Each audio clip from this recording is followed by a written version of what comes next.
Bapa di surga, kami percaya hadir-Mu di tengah-tengah kami. Allah Roh Kudus, Engkau bekerja di setiap hati kami dan pikiran kami, untuk kami tenang, teduh, sehingga firman-Mu mendapat tempat yang terbaik di hati kami. Terima kasih Allah Roh Kudus, bahwa Engkau yang menjawab semua pergumulan, beban-beban kehidupan, tantangan, aniaya. Tuhan, Engkau yang membuat kami seperti kaki rusa dan berjejak di bukit-bukit kami, sehingga kami keluar menjadi pemenang. Terima kasih Allah Roh Kudus, kiranya firman yang mati di buku ini diinspirasi oleh Roh Kudus menjadi firman yang menghidupkan kami. Dalam nama Tuhan Yesus, semua yang siap dengar firman Tuhan katakan, amin. Silakan duduk, saudaraku.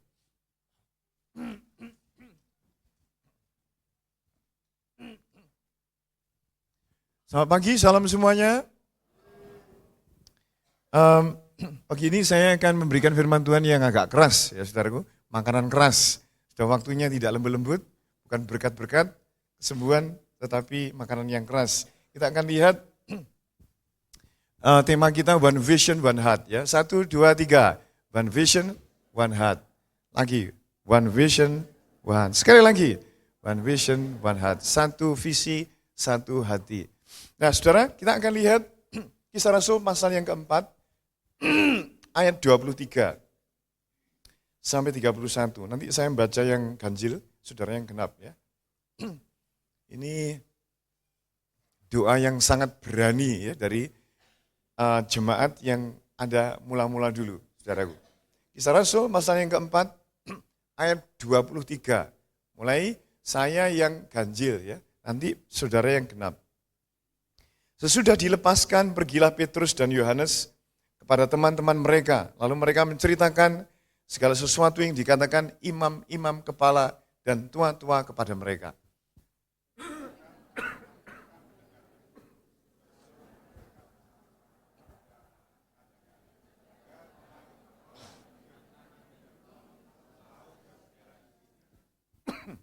Dan oleh Roh Kudus dengan perantaraan hamba-Mu Daud, Bapa kami, Engkau telah berfirman, mengapa rusuh bangsa-bangsa? Mengapa suku-suku bangsa mereka perkara yang sia-sia?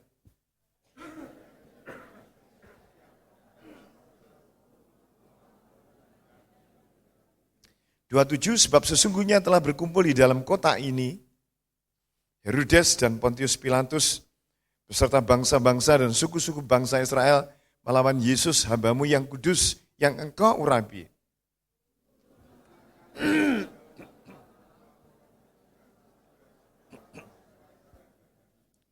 Dan sekarang ya Tuhan, lihatlah bagaimana mereka mengancam kami dan berikanlah kepada hamba-Mu ini keberanian untuk memberitakan firman-Mu.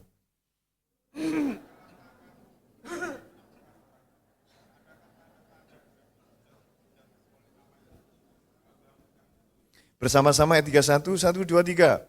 Dan ketika mereka mendengar, goyanglah tempat mereka berkumpul itu. Mereka semuanya penuh dengan Roh Kudus. Firman Allah dengan berani.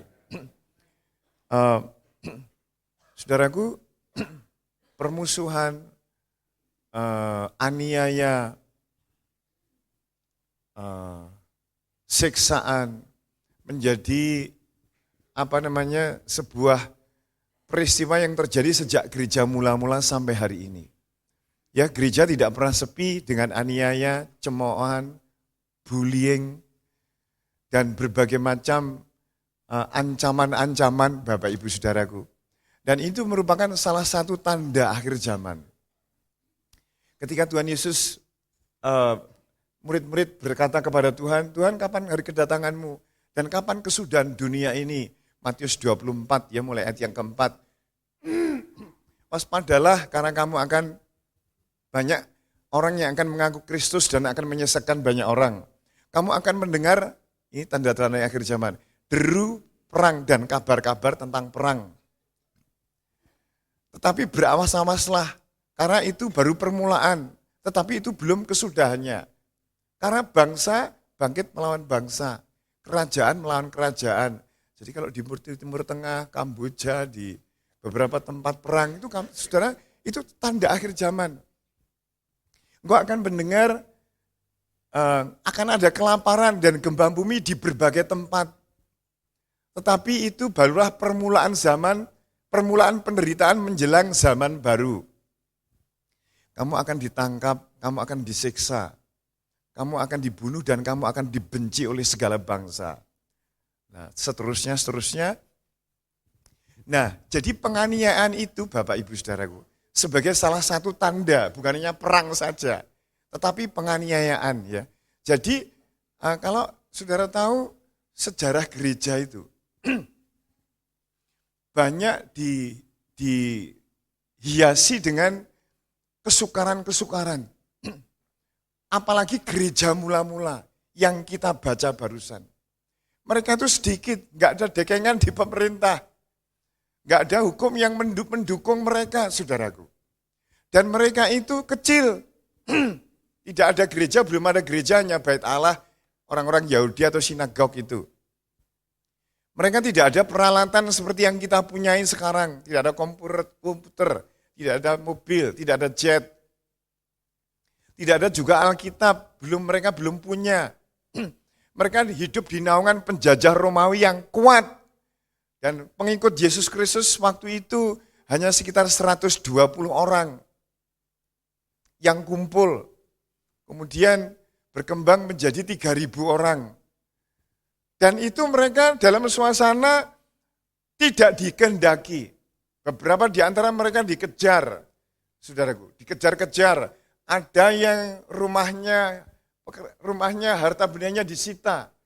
Beberapa di antara anak-anak Tuhan di sana dimasukkan ke penjara, apalagi Saul, saudaraku. Ya, ketika dia berapi-api menyiksa orang-orang Kristen di zaman itu. Jadi aniaya itu merupakan sebuah keharusan ya terjadi di gereja dan hidup kita. Kita akan menghadapi, saudaraku. Mau enggak mau, bisa enggak bisa. Karena kita ini enggak sama dengan orang dunia. Yesus mengatakan kalau orang-orang dunia itu membenci aku, mereka akan juga membenci kamu. Kalau saudara tidak ingin dibenci oleh orang-orang itu yang di luar Tuhan, ya sama dengan mereka. Saudara tabiat seperti mereka, hidup dalam kegelapan seperti mereka. Tapi kita tidak, kita hidup di dalam terang, saudaraku. Dan mereka hidup di dalam gelap. Itu sebabnya hidup mereka di gelap-gelap. Kalau kita di terang-terang, harus terang-terangan. Kalau salah mengaku salah, kalau berdosa harus diakui dan dibereskan dan sebagainya. Kalau mereka hidup di dalam kegelapan, itu sebabnya mereka membenci terang. Ya, rumah gelap, istri gelap, kayu gelap, apalagi yang gelap-gelap. Nah itu memang nature atau alami mereka, tapi kita hidup di dalam terang. Itu sebabnya mereka membenci terang. Jadi dimanapun saudara berada, di pekerjaan, di lingkungan, itu kebanyakan dibully, disisihkan. Ya. Apalagi anak-anak di sekolah, kalau saya lihat, mendengar mereka ini disindir-sindir oleh gurunya atau teman-temannya. Karena ada beberapa anak Tuhan, saudara menurut organisasi yang namanya di Open Door, itu organisasi yang menyoroti siksaan aniaya orang-orang Kristen di seluruh dunia. Tahun yang lalu, 2026, ada kurang lebih 388 juta, bukan ribu, 388 juta tahun lalu, tahun 25 maksudnya, itu yang menderita dianiaya. Ada yang diculik, ada yang dibunuh, ada yang dipenjarakan, gereja-gereja dibakar, ditutup, saudaraku. Dan itu terjadi sampai akhir zaman. Dan itu memang merupakan tanda-tanda akhir zaman. Jadi Bapak Ibu Saudara, kalau kita jadi orang Kristen, ya harus dihadapi. Kita mesti menderita, mesti. Sebab kita ini terang dan mereka itu hidup di dalam gelap. Itu sebabnya kalau saudara dan saya menghadapi aniaya, bullying, atau disisihkan, saudara harus kuat. Saudara jangan takut. Ya, ada beberapa anak Tuhan yang takut ke gereja itu. Saya tunggu ada anak Tuhan yang ke gereja itu melipir-melipir di sungai gitu ya. Jaraknya sebetulnya hanya 500 meter sampai 1 kilo. Tapi karena takut tetangganya, ya akhirnya melipir-melipir waduh. Kalau ditanya yang di arep ning pasar. Padahal sebetulnya mau di gereja. Nah rasa takut seperti ini nih ada di hati saya, ada di hati saudara. Nah, saudara harus menghadapi dengan keberanian seperti doa gereja mula-mula.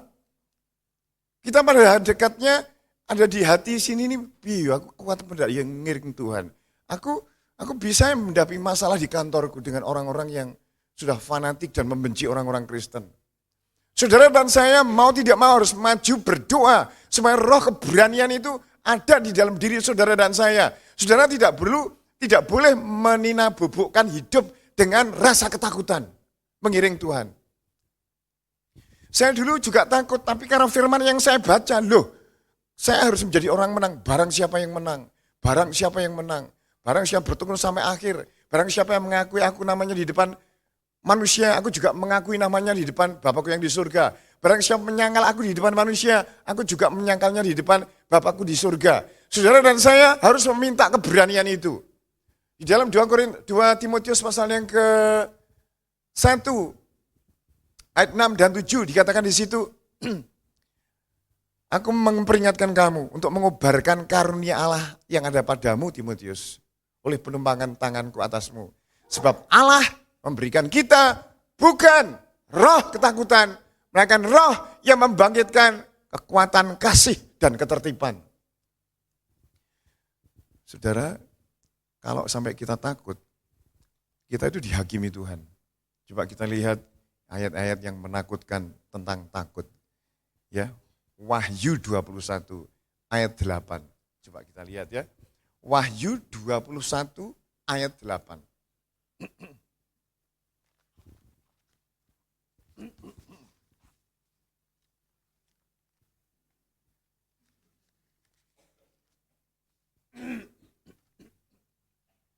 Oke, mari kita baca bersama-sama 1, 2, 3.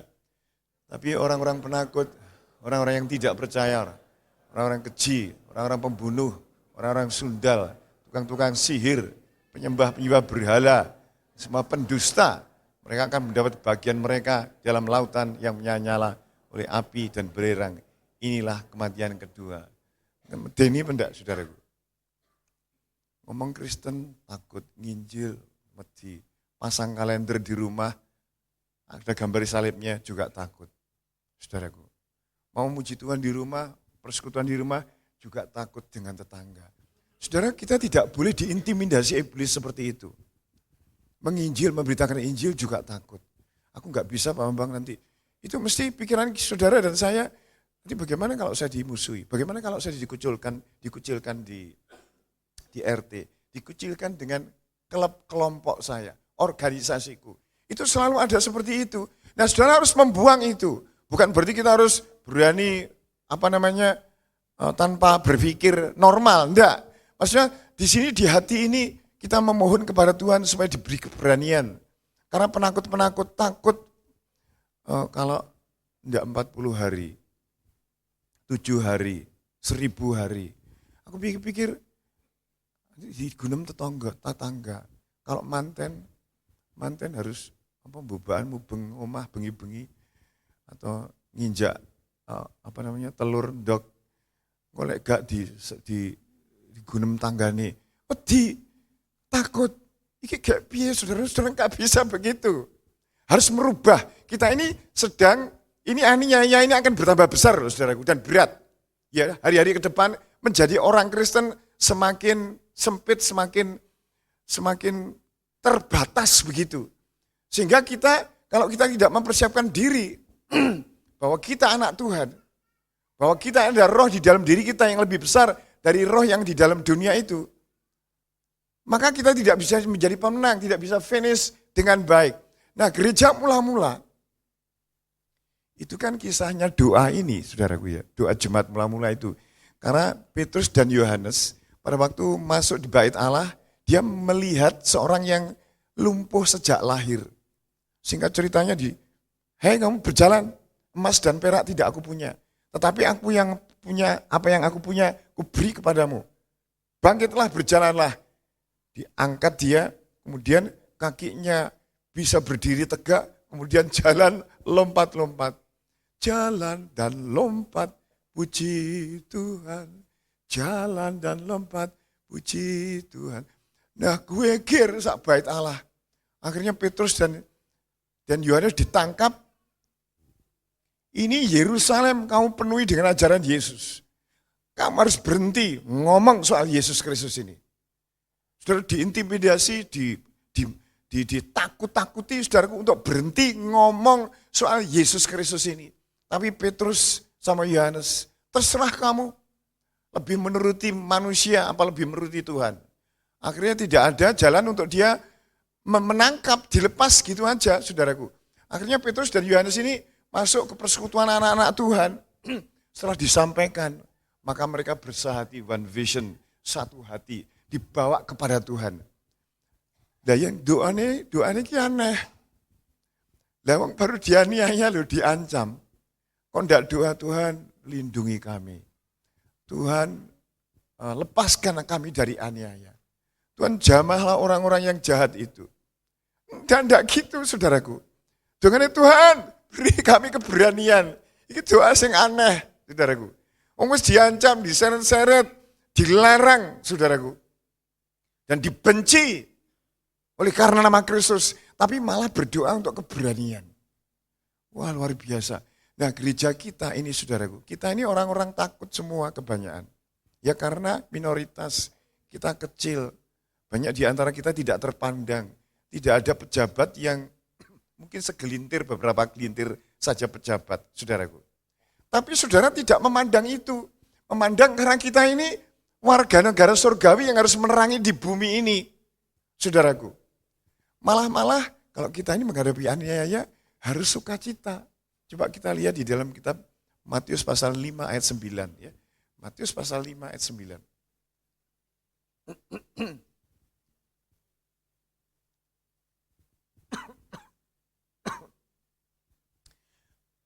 Oh, ayat 10, sorry. Ya, ayat 10. Oke, 1, 2, 3. Berbahagialah orang yang dianiaya oleh sebab kebenaran. Karena mereka lah yang punya kerajaan surga. 11. Berbahagialah kamu jika aku kamu dicela dan dianiaya. Kepadamu difitnahkan segala yang jahat. Bersukacita dan bergembiralah. Karena upahmu besar di surga. Sebab demikian juga telah dianiaya nabi-nabi yang sebelum kamu. Bersukacitalah, bergembiralah. Saudara, kalau kamu dianiaya oleh karena kebenaran, oleh karena namaku, karena besar upahmu di surga. Jadi sebetulnya aniaya itu harus kita harapkan dan kita sambut. Karena aniaya ini merupakan bagian dari kehidupan tubuh Kristus sejak zaman dulu sampai sekarang. Memang kita mempunyai naluri menghindari aniaya, menghindari cemooh dan dicela orang karena mengikut Kristus. Tapi pasti suatu saat saudara nggak bisa menghindar. Kecuali ya memang saudara memang merasa takut. Sehingga takut nanti jabatannya diturunkan, takut gajinya tidak naikkan. Adalah orang-orang yang mengatakan kalau kamu kerja di sini, kamu nggak boleh ke gereja lagi. Tapi karena gajinya cukup lumayan, akhirnya running gereja, saudaraku. Sampai ditempuh kayak begitu. Nah, Tuhan mengatakan kalau kamu malu mengaku aku di depan manusia, aku juga akan malu mengaku namamu di surga loh. Kepada Bapakku yang di surga. Nah, gereja kita ini juga gereja yang penuh dengan peristiwa-peristiwa penganiayaan, saudaraku. Saya 2 kali diadili ya, oleh orang Laskar Jihad dan beberapa pengikutnya begitu. Di tahun ini kurang lebih ada sekitar 75 orang. Terus di Departemen Agama sekitar ada 35 orang dengan jenggot-jenggot dan celananya yang cingkrang.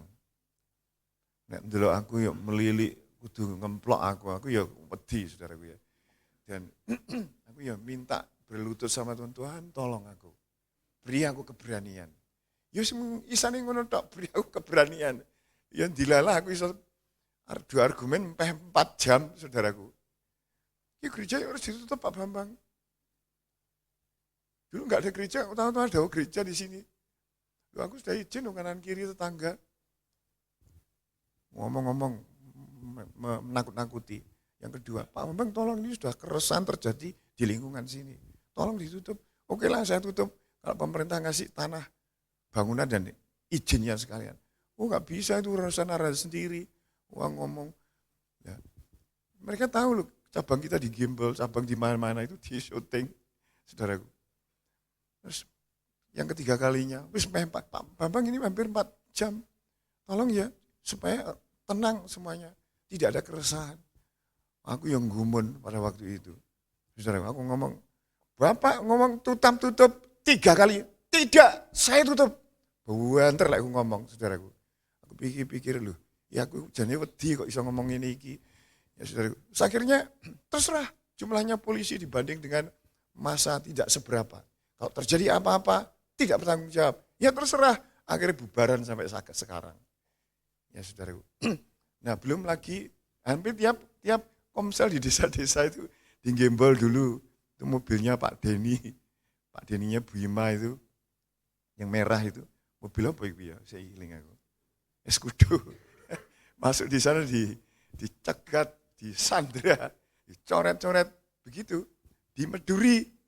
Di depannya rumah ibadahnya mereka itu dipasang pelang, tidak boleh Natalan. Ya saudaraku. Tapi kita ya nekat, akhirnya tetap jalan. Di Watu Gudel juga gitu, zamannya Pak Petrus itu. Nah di Tawon juga begitu, saudaraku. Diintimidasi, ditangkut-tangkuti, digeneng. Malah di depannya itu ada pondok. Ya. Enggak menginginkan ada persekutuan di situ. Dipanggil di polsek, digeneng. Terus di mana lagi? Di sini di Karangasri juga begitu. Nah, memang itu merupakan salah satu tanda akhir zaman Bapak Ibu Saudaraku. Kita tidak punya pilihan lagi kecuali maju dan meminta Tuhan roh keberanian. Tuhan berikan aku, berikan komselku, berikan aku sebagai PKS keberanian untuk aku berdiri. Tadi dikatakan Tuhan berikan aku keberanian untuk memberitakan firman Tuhan. Itu firman Tuhan itu lawannya, Injil itu lawannya dari iblis. Iblis itu pengen mengekang orang supaya tidak selamat, supaya tidak dengar Injil, supaya tidak diselamatkan. Caranya bagaimana? Dengan mulut, menutup mulut orang-orang Kristen supaya tidak memberitakan Injil Yesus Kristus. Itulah sebabnya kita mempunyai pedoman di sini 121. Satu jemaat menangkan 2 jiwa dalam setahun. Coba salaman kanan kiri. Kamu ingat enggak? Kamu harus menangkan 2 jiwa loh dalam 1 tahun ini. Roy disalami si siapa Gary. Itu latihan, saudaraku. Aku kijane ya wedi memberitakan Injil itu. Tukang cukur, tukang sayur, tukang parkir, tukang dokar, saudaraku. Terus di pesawat ya samping, orang bule, orang India dengan orang India. Untungnya aku bisa bahasa Inggris, jadi lambeku ini, mulut ini tidak hanya untuk makan saja, ngeplok makanan. Tapi juga untuk memberitakan Yesus Kristus. Itu sebuah kewajiban bagi kita memberitakan Kristus. Tapi musuhnya ini setan, gitu loh saudaraku. Setan tidak ingin saudara memberitakan Injil Yesus Kristus. Takut dikucilkan, takut disisihkan, takut dianiaya. Dibully di sekolahan. Ya, gereja berusaha ditutup. IMB dipersulit. Saudaraku, kita ngurus IMB dulu, waduh sulit setengah mati. Tanda tangan juga sulit. Izin gereja juga sulit. Perda-perda yang membendung supaya orang Kristen tidak maju ada di beberapa kota di Indonesia ini, saudaraku. Aturan-aturan di sekolah yang membuat orang Kristen terpojok, tersisihkan. Ya itu memang begitu. Kekristenan itu akan dimusuhi seperti itu sepanjang zaman. Karena kita milik Kristus dan mereka milik dunia. Barang siapa menjadi milik Kristus, maka kita akan menerima kebencian, permusuhan, dan sebagainya. Jadi tahun lalu itu ada 388 juta orang Kristen yang teraniaya. Besar jumlahnya, saudaraku. Nah saudara, memang kita ini pengennya aman ya, di rumah yang nyaman. Kamar tidurnya spring bed bendut-bendut, ada AC-nya, channelnya 150 channel di seluruh dunia, bisa kita pegang, bisa kita lihat, supaya kita diam di rumah, menikmati rumah. Ya tidak salah Tuhan memberikan hal-hal seperti itu. Tapi yang salah kalau saudara terlalu nyaman, akhirnya saudara takut keluar dan tidak berani menyatakan bahwa Yesus Kristus itu Tuhan, tidak berani memberitakan firman Tuhan, itu saudara salah menjadi pengikut Kristus. Nikmati berkat yang ada, uang yang ada, kesehatan yang ada. Tapi jangan lupa tugas kita yang tidak pernah berhenti adalah memberitakan Injil Yesus Kristus. Kita ini diberikan kemampuan loh saudaraku. Coba kita lihat Filipi 1 ayat 29 ya. Filipi 1 ayat 29. Aku ya heran ayat ini kok kita ini diberi kemampuan, kasih karunia ya. Oke, 1, 2, 3. Kepada kamu dikaruniakan bukan saja untuk percaya kepada Kristus, melainkan juga untuk menderita untuk Dia. Dikaruniakan, maksudnya dikaruniakan itu diberi kekuatan, diberikan penyertaan Tuhan. Tidak hanya percaya, saudaraku, tapi juga untuk menderita. Berarti kalau kita menderita, itu Tuhan memberikan kekuatan, kemampuan. Berbahagialah orang yang dianiaya oleh karena kebenaran. Kebenaran. Waduh, bahagia. Sukacita. Itu sebabnya ketika orang dua ini, si namanya Petrus sama Yohanes, dalam pasal 5, itu dikatakan mereka sangat bersukacita sekali. Kita lihat tadi ya saudaraku ya. Pasal 5, Kisah Rasul pasal 5.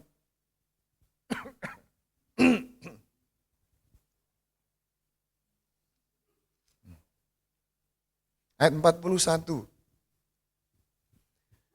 Kisah Rasul pasal 5 ayat 41. Rasul-rasul itu meninggalkan sidang mahkamah agama dengan gembira. Karena mereka telah dianggap layak menderita penghinaan oleh karena kok senengnya aneh ya. Wong Kristen ini jadi lek dianiaya kudune tambah seneng ya saudaraku. Nah, itu sebabnya kalau menghadapi ini kita itu merasa sudah mengambil bagian di dalam kesengsaraan Kristus. Karena upahmu di surga. Saudaraku, jalan ke surga itu sempit. Ikut Yesus itu sempit. Karena itu Tuhan Yesus mengatakan waktu khotbah di bukit, masuklah melalui pintu yang sesak. Karena luaslah jalan dan lebarlah pintu yang menuju kebinasaan. Banyak orang yang masuk melaluinya. Tetapi sempitlah jalan dan sesaklah pintu yang menuju kebinasaan. Dan sedikit saja orang yang melaluinya. Kecil memang saudaraku, ikut kita sebagai anak-anak Tuhan. Tetapi itu jalan kebahagiaan, jalan sukacita di dalam Tuhan. Saya juga merasa sangat bersyukur sekali karena melewati, tapi saya ini belum pernah dianiaya sih ya. Dihantemi orang atau dipenjara belum. Tapi kalau toh itu, tidak semua orang harus mengalami itu ya. Ada yang kecil saja di sekolah, di kantor, di tetangga, dibully dan sebagainya kecil-kecil. Nah itu kita harus berani. Kalau agak besar lagi diludahi atau dibenci, digosip dan sebagainya. Yang lebih tinggi lagi di penjara. Lebih tinggi lagi diseksa, dianiaya sampai dibunuh. Jadi ada taraf-taraf. Tetapi apapun sekarang yang akan saudara hadapi, saudara tidak boleh takut dan tidak boleh gentar menghadapinya. Gereja mula-mula, Tuhan berikan kami keberanian. Herodes, Pontius Pilatus sudah berkumpul dengan bangsa Israel untuk melawan Tuhan dan yang diurapinya. Tuhan berikan kami keberanian untuk memberitakan firman Tuhan. Kedangkan tanganmu untuk menyembuhkan, mengadakan mujizat-mujizat dan tanda-tanda ajaib. Akhirnya tempat mereka berdoa itu bergoyang, saudaraku.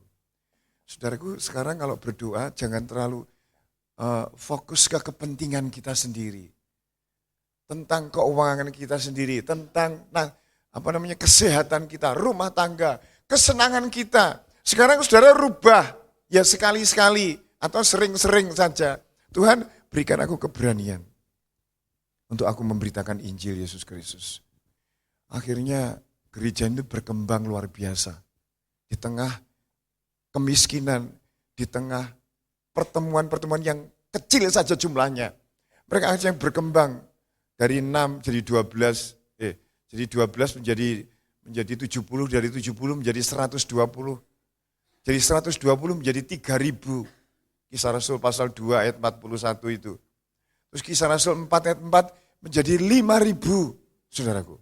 Terus berkembang akhirnya 500.000, akhirnya jutaan orang di Yerusalem, banyak yang percaya Yesus. Tapi mereka juga terus dianiaya, saudaraku.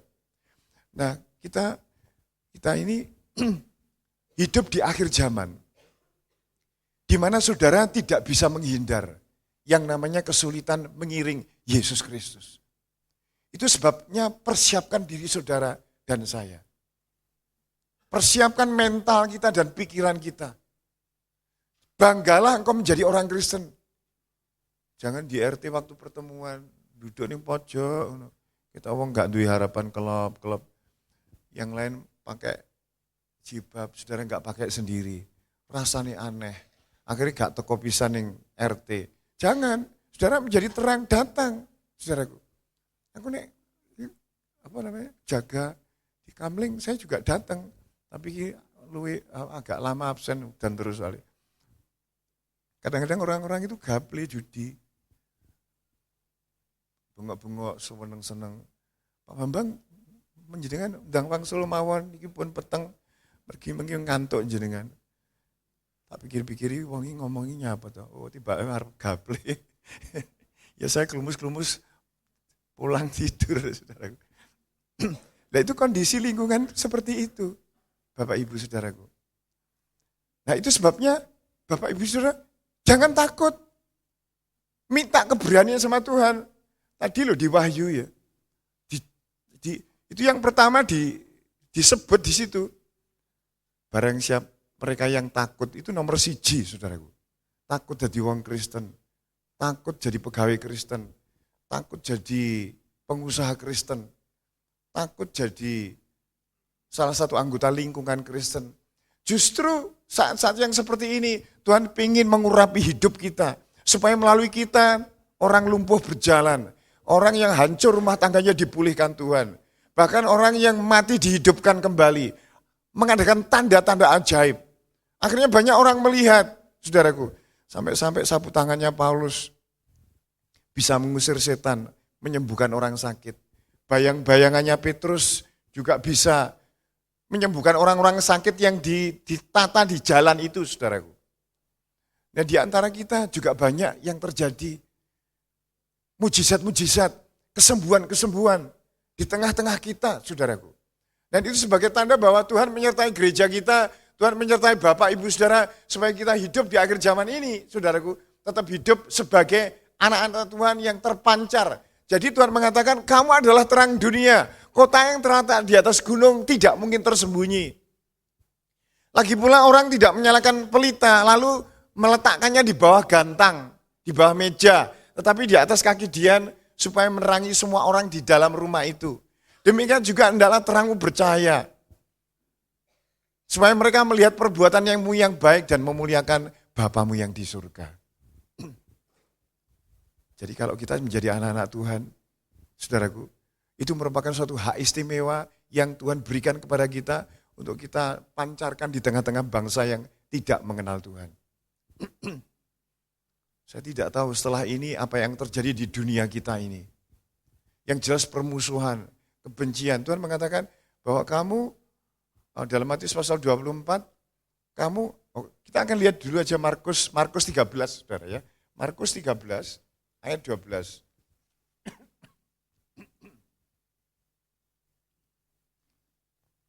Markus 13.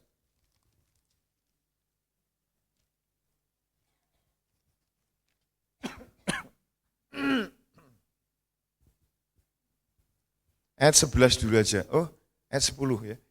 Markus 13 ayat 10 sampai 13. Oke, kita akan baca bersama-sama. 1, 2, 3. Tetapi Injil harus diberitakan dahulu kepada semua bangsa. Dan jika kamu digiring dan diserahkan, janganlah kamu khawatir akan apa yang harus kamu katakan. Tetapi katakanlah apa yang dikaruniakan kepadamu.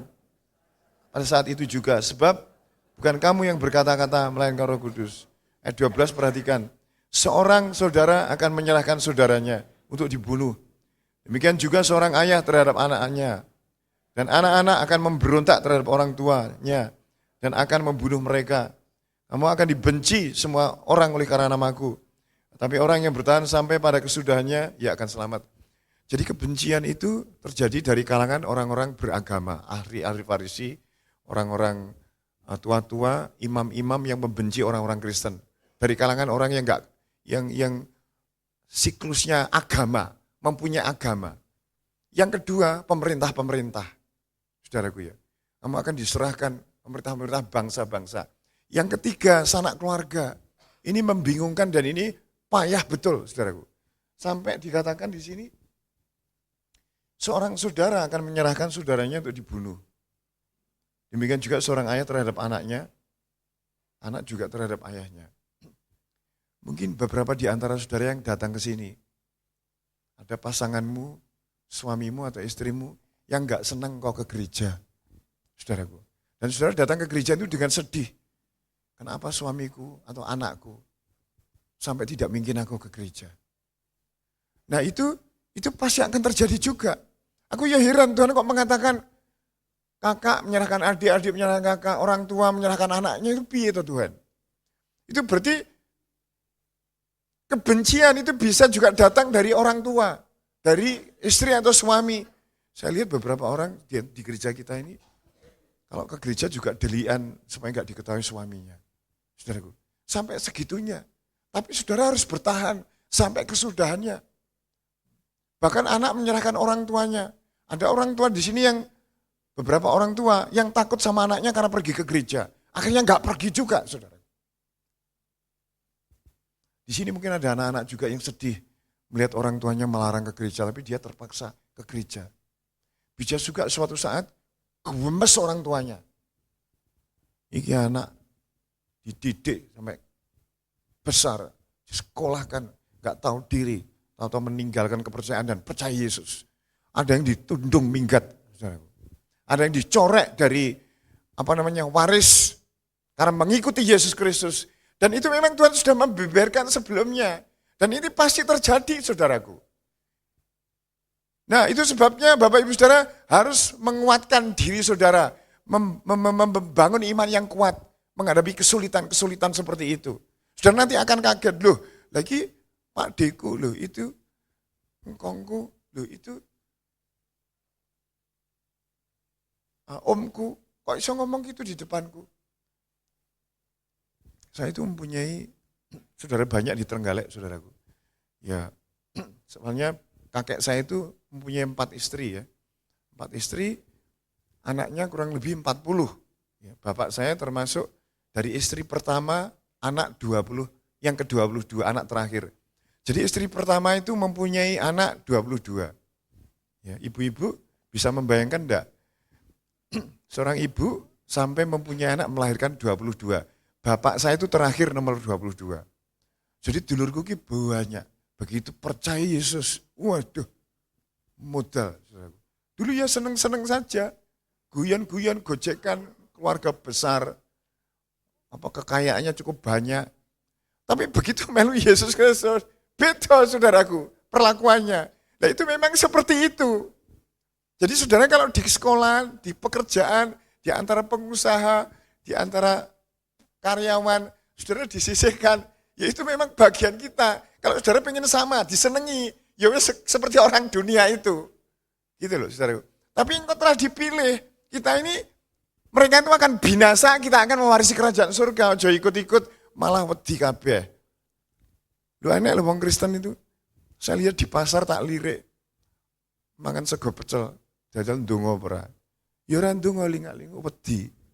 Iki piye iki? Wong ning pasar mau mangan pecel. Gak wani berdoa, sebab takut. Nah saudara sekarang kalau nanti pulang saudara minta keberanian masing-masing. Nah, di pasar, di restoran, di rumah makan, dimanapun berani ndonga. Ya saudaraku, ayo salaman kanan kiri, kamu harus berani doa di pasar.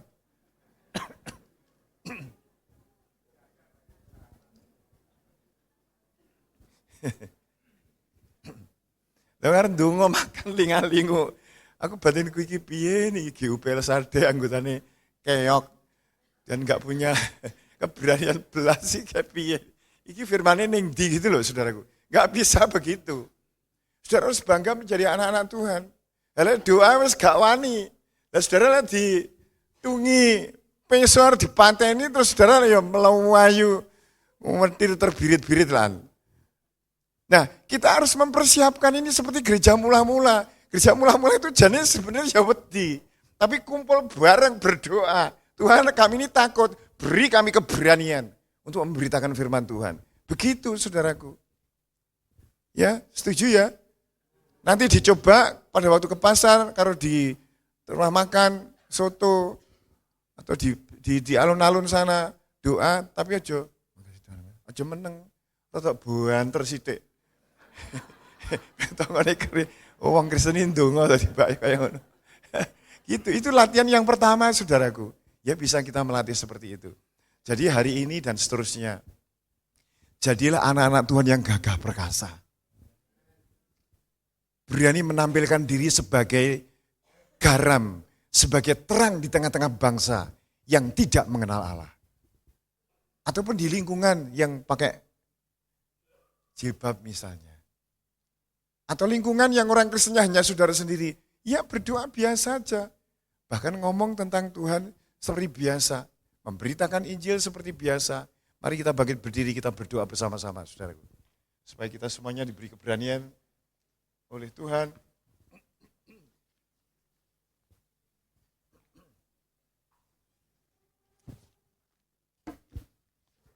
Untuk kita hidup sebagai orang Kristen.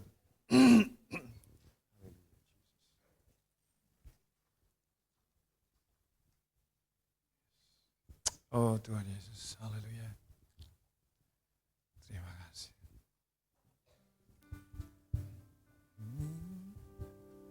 Rendahkan.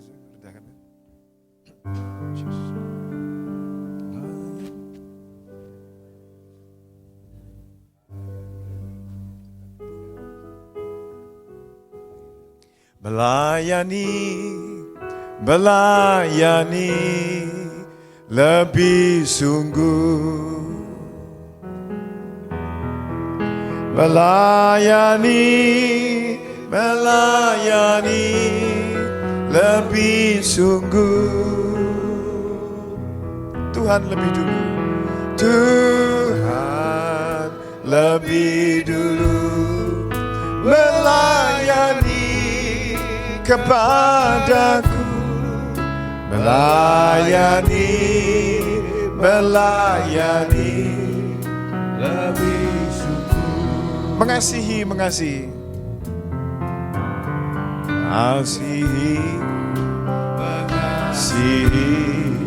lebih sungguh. Mengasihi lebih sungguh.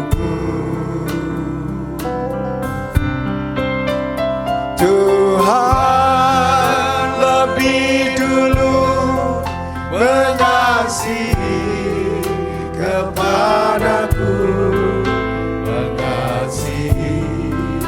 Mengasihi lebih sungguh. Terima kasih Tuhan Yesus. Saudaraku, mari kita bersama-sama berdoa seperti gereja mula-mula.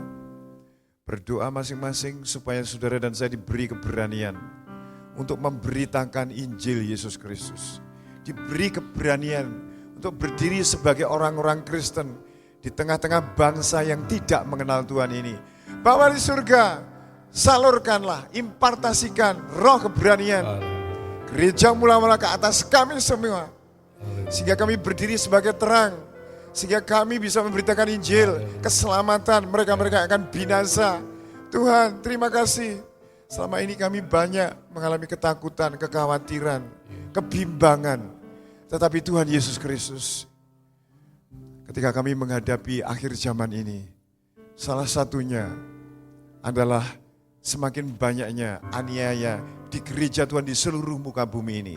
Buatlah kami menjadi tegar, kami kuat, kami tahan banting, dan kami menjadi orang-orang yang menjadi jawaban bagi generasi di zaman ini. Terima kasih Tuhan memberikan kami semuanya jemaat urapan kuasa Tuhan, mengadakan tanda-tanda ajaib, mengadakan mujizat-mujizat, kesembuhan-kesembuhan, karena keberanian yang memberikan kepadamu. Terima kasih Tuhan. Dalam nama Tuhan Yesus, semua yang diberkati Tuhan katakan amin. Amin. Silakan duduk saudara. Kita akan memperhatikan pengumuman kegiatan gereja kita selama 1 minggu.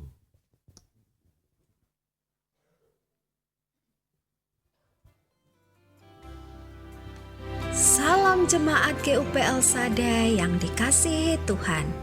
Berikut pengumuman gereja untuk 1 minggu ke depan.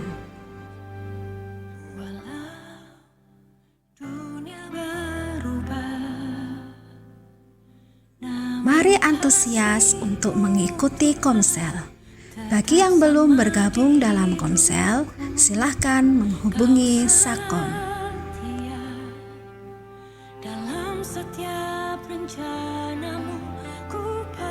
Mari kita awali sepanjang hari dengan mengikuti doa pagi. Setiap hari Selasa dan Rabu pukul 5 pagi di meeting room gereja. Menara doa setiap hari Senin sampai Jumat pukul 6 sore di meeting room gereja, sesuai dengan jadwal komsel masing-masing.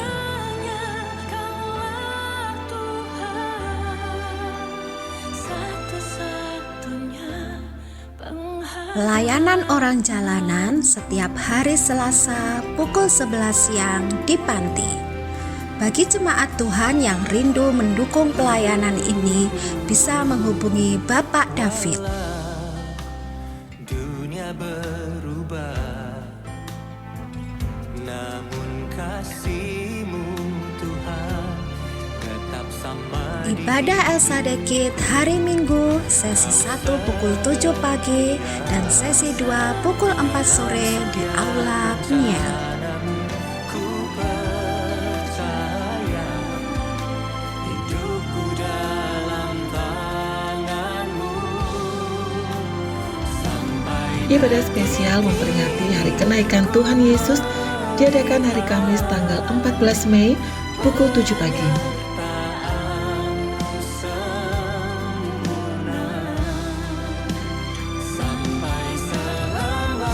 Mari kaum muda, remaja, dan dewasa muda hadir dalam ibadah spesial hari ulang tahun Heros yang ke-9 tahun, yang diadakan hari Jumat tanggal 15 Mei pukul 6 sore di gereja.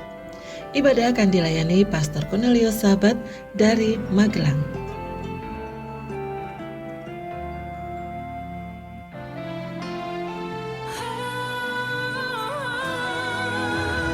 Mari rasakan kasih dan jamahan Tuhan dalam ibadah raya hari Minggu pukul 7 pagi dan pukul 4 sore.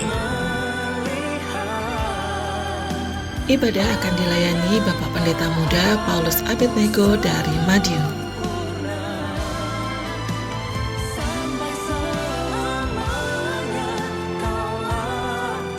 Demikian pengumuman gereja untuk minggu ini. Tuhan Yesus memberkati. Nah, setelah ibadah ini ada cek kesehatan dari Prodia yang sudah menunggu di depan. Yang gratis itu kayaknya cek tensi sama screening demensia. Jadi Bapak Ibu bisa melakukannya, tetapi untuk cek darah yang lainnya akan membayar, tetapi ada diskon kalau tidak salah 30%. Itu cukup besar ya dari Prodia. Prodia ada di depan menunggu jemaat yang mau screening demensia. Apalagi yang sudah umur 50 lebih, saya sarankan screening ya, supaya ngerti gejala-gejalanya. Sebab kalau demensia itu ora kroso saudaraku. Rumangsane ya, kunci itu sudah dikasihkan istri, padahal ditinggal. Ngono lho ning jero kamar. Bojone kon goleki sampai jempalitan, iso-iso disemoni, Ternyata ambek dia ditinggal di kamar, loh lah repot toh saudara. Ini gejala-gejala dan apa yang harus ditangani supaya tidak kebablasan. Gue kayak lali bojone sopo saudara lah itu tuh saudara ya. Oh, itu kalau demensia seperti itu kayak mama saya almarhum ya sudah enggak kenal saya, enggak kenal siapa-siapa. Tapi kan mama umur 85. Mulai demensia itu umur 83, umur 50, 60.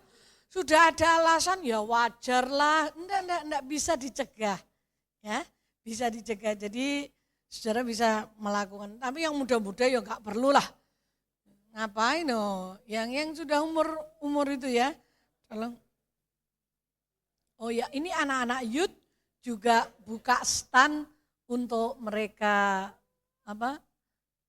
mengumpulkan dana ya, jadi mereka berjualan karena mereka ada punya acara nanti di bulan Juni atau Juli ya, itu untuk acara tahunan mereka.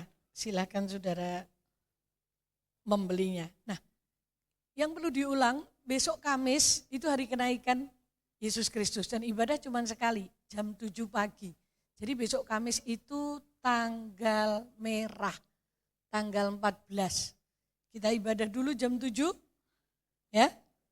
Paling lama jam 9 udah selesai. Pokoknya paling lama 2 jam. Terus hari Jumat jangan lupa itu ultahnya Heroes ya. Jumat jam 6 sore. Saudara yang punya anak dewasa muda, kamu muda, dorong mereka untuk datang supaya mereka menikmati ibadah bersama. Saya percaya bahwa ada banyak yang akan Tuhan kerjakan. Untuk minggu ini som libur dulu karena Jumat itu ada ulang tahun Heroes. Adakah yang baru pertama kali ini hadir? Belum ada? Ada yang baru pertama kali ini hadir? Kalau ada angkat tangan. Belum ada? Oke, mari kita berdiri bersama-sama. Kita bersyukur kepada Tuhan.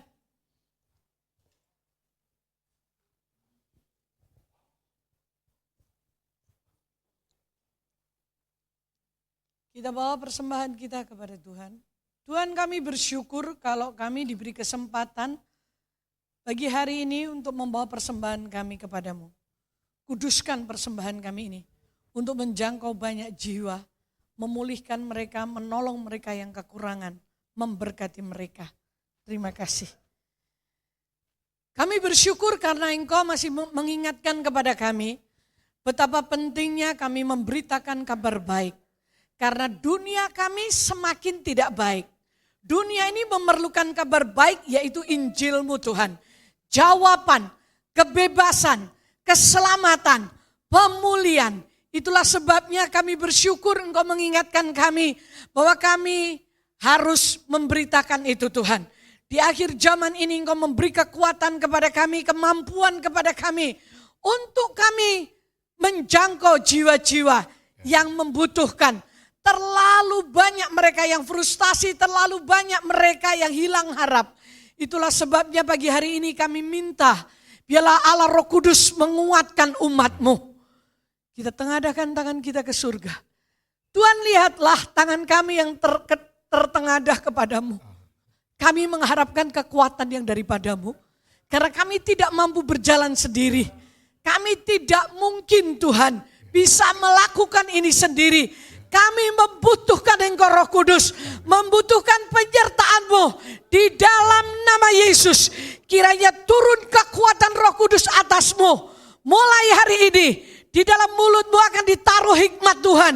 Di dalam diri-Mu akan ditaruh kekuatan firman Roh Kudus. Sehingga ketika kita berbicara, ketika kita menghibur, ketika kita bertemu dengan orang-orang yang kesusahan, kesukaran, kekuatan Injil mengalir dalam hidup kita. Terima kasih Tuhan Yesus. Kami bangga memiliki Allah yang seperti-Mu.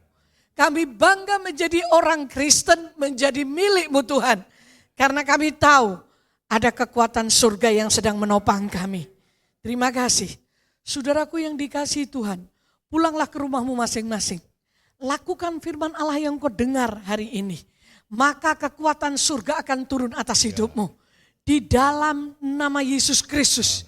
Kiranya berkat Allah yang diberikan kepada Abraham, Ishak dan Yakub turun atas hidup kita. Di dalam Yesus Kristus mengalir atas keluargamu, mengalir atas pekerjaanmu, sawah ladang ternakmu, jualanmu diberkati oleh Tuhan. Kesehatanmu diberkati oleh Tuhan. Sehingga nama Tuhan dipermuliakan. Dan biarlah kasih setia Tuhan turun atas hidup saudara dan saya. Dalam nama Yesus. Amin.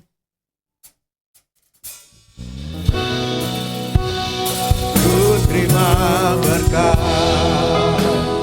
yang datang dari Bapa, Putra dan Roh Kudus. Apapun yang ku sentuh, ku kerjakan dibuatnya berhasil. Sinar wajahmu yang menerangi, menjaga dan menuntun hidupku, damai dan penyertaanku. Damai dan penyertaanmu, tangan-tangan kita.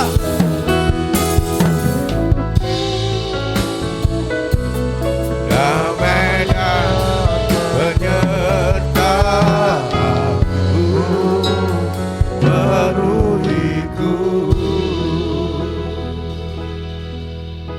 Kami bersyukur kepadamu Tuhan di pagi hari ini, karena firman-Mu selalu mengingatkan kami, dan Kau menjadikan kami orang yang berani memberitakan Injil, dan kami menikmati sukacita-Mu, sehingga kami akan memenangkan banyak jiwa Tuhan. Kami pulang dengan sukacita yang luar biasa. Dalam nama Yesus, amin. Selamat pulang, Tuhan Yesus memberkati.